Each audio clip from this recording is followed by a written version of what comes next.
માનવ સર્જિત જગતના તાતને હંમેશા મુશ્કેલીનો સામનો કરવો પડે છે। એક તો પહેલેથી જ ખેડૂતો નુકસાનીનો માર સહન કરી રહ્યા છે, તેવામાં હવે તેમના ઉપર વધુ 1 કરોડ વીજાતા હવે ખેડૂતો માટે એ સવાલ ઉઠી રહ્યો છે કે ખેતી કરવી કે ન કરવી, કારણ કે ખાતરના ભાવમાં તોતિંગ વધારો ઝીંકવામાં આવ્યો છે। મોંઘાદાટ બિયારણની સામે હવે ખાતરના ભાવમાં પણ વધારો કરી દેવાતા ખેડૂતોના ચહેરા ઉપર ચિંતાની રેખાઓ ઉપસી આવી છે। રાજ્યભરમાં સરકારે ડીએપી ખાતરના ભાવમાં જંગી વધારો કર્યો છે। 50 કિલો ખાતરની થેલીના ભાવમાં એક ઝાટકે 750 રૂપિયાનો વધારો કરી દેવામાં આવ્યો છે। અગાઉ ડીએપી ખાતર 1400 રૂપિયામાં મળતું હતું, જેનો ભાવ હવે વધીને 2150 રૂપિયા થઈ ગયો છે।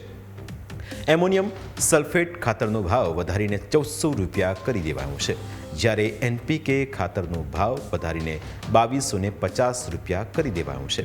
આ ભાવ વધારાના પગલે ખેડૂતોમાં નારાજગી વ્યાપી છે। ખેડૂતોનું કહેવું છે કે ભાવ વધારો થાય છે, પરંતુ તેમને સામે પોષણક્ષમ ભાવ મળતા નથી।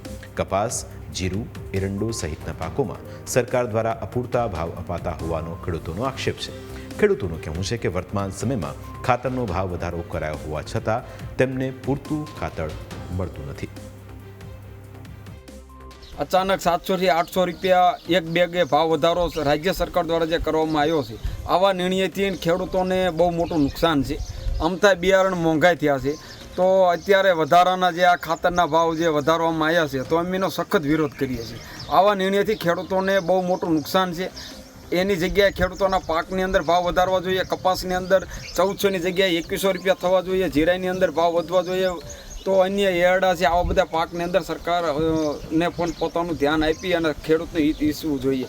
આવા નિર્ણયથી સરકારને સભાનતા હોવી જોઈએ કે ખેડૂતોને એક ગરીબ અને મધ્યમ વર્ગ હંમેશા ખેડૂત હોય છે, તો ખેડૂત કોઈ સુખી સપન એવો હોતો નથી। તો આવા ભાવ વધારાથી ખેડૂતને બહુ મોટું નુકસાન જતું હોય છે।